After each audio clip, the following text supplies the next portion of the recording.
The SIOP Model by Melissa Carmona. Number 1, preparation. Number 2, building background. Number 3, comprehensible inputs. Number 4, strategies.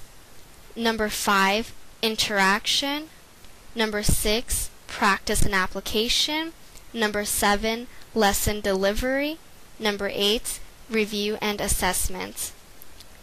From these 8 components, I will actually only be focusing on preparation, comprehensible input, and lesson delivery. Preparation is the start of a SIOP lesson.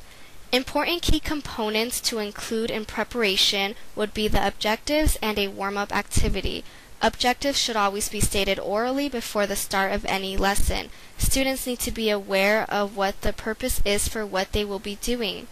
The objectives should also be displayed somewhere in the classroom where students can easily read them. Here I include a section of one of my lessons. I have a content objective of students will be able to read the story A Bad Case of Stripes with Purpose and Understanding. I also have 4 language objectives. Students will be listening to the story.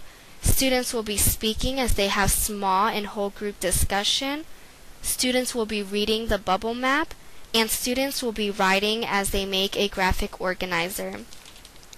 Comprehensible input is very important because I feel it sets the mood for the entire lesson. As teachers, we must speak appropriately so our students are able to understand what we are saying. This is especially critical when explaining directions. If we don't explain the directions clearly enough the first time, then students will just be confused and time will be lost as we try to explain the directions again. A great strategy to use to reduce confusion is to model what you expect for your students to do. For instance, if we take a look at my lesson, I have my warm-up activity that includes components of comprehensible input. It states students will be in groups of 4 to 5. They will have a construction piece of paper with 1 marker. I will ask them to make a bubble map. In the center of that bubble map, they will write why we read. I will be starting the bubble map on the board so they can see how to start it. Students have past experience with bubble maps as stated under the background in my lesson. Notice in my lesson I decided to have small groups.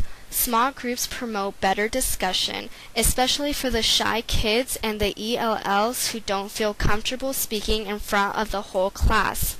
The teacher's role would be to walk around making sure all students are on task. This would be the time for verbal scaffolding. Verbal scaffolding can be used to gently correct students' grammar. For example, if the student says, "I read fun," the teacher can say, "I also read for fun." Now the student can realize he or she left out the word for. The last component of the SIOP model I want to go over is the lesson delivery. This is when a teacher can ask themselves if the lesson supported both content and language objectives. Most importantly, were the students engaged 90 to 100% of the time, which means that students were actively working throughout the lesson. In my lesson, students were listening to the story A Bad Case of Stripes. In the middle of the book, I stopped to ask for some predictions. When the story was over, students were given a cut-out person so they can create something that represents themselves. On the back of the person, I asked them to write how this book relates to Thank You, Mr. Falker, a book they had previously read. This is an example of how their cutouts can be decorated. In this particular lesson, the objectives were supported and the students were definitely engaged 90 to 100% of the time. Remember, best practices are best practices for a reason. Thank you.